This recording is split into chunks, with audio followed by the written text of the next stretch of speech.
ইনকিলাব মঞ্চের মুখপাত্র ওসমান হাদির মৃত্যুতে ক্ষোভে ফুঁসছে দেশ। বিক্ষোভ অব্যাহত রাজধানীতে। হাদির হত্যাকারীদের দ্রুত শাস্তির আওতায় আনার দাবি ছাত্র জনতার। তবে সহিংসতা নয়, ওসমান হাদির রাজনৈতিক দর্শনকে সম্মান জানিয়ে আন্দোলন সংগ্রামে সংযুক্ত হওয়ার আহ্বান তাদের।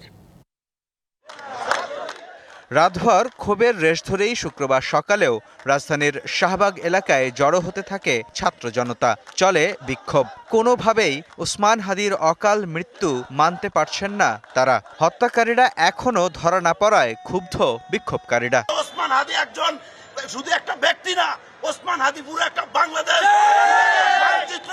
জুলাই যোদ্ধা এবং বিপ্লবের একটা আকাঙ্ক্ষার নাম হাদি ভাই। সে হাদি ভাইকে পরিকল্পিতভাবে তাকে হত্যা করা হয়েছে। স্বরাষ্ট্র উপদেষ্টার পদ থেকে পদত্যাগ করুন। এই পদ আপনার জন্য না।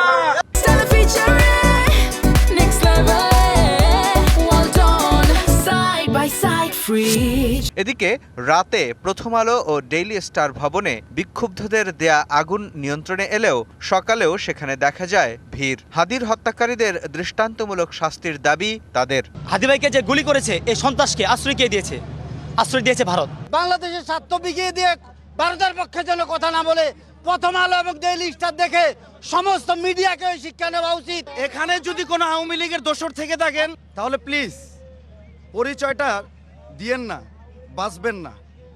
ছাত্র জনতা এখন কিন্তু খুবই। ওসমান হাদিকে হত্যার প্রতিবাদে বিক্ষোভ হয়েছে রাজধানীর আরও কয়েকটি জায়গায়। জাতীয় প্রেস ক্লাবের সামনে মানববন্ধন করে সম্মিলিত নারী প্রয়াস। বিপ্লবীদের গায়ে যেন রাশ না লাগে। আমাদের দেশের সাহসী সন্তানদের নিরাপত্তা সরকারের কাছ থেকে চাই। আমরা এই দেশের সার্বভৌমত্ব রক্ষার ক্ষেত্রে আপনাদের অকুতোভয় পদক্ষেপ দেখতে চাই। হত্যাকারীদেরকে গ্রেফতার করে অতি দ্রুত দৃষ্টান্তমূলক শাস্তি নিশ্চিত করুন। হত্যার নির্দেশদাতা কারা ছিল সেটি নিশ্চিত করুন।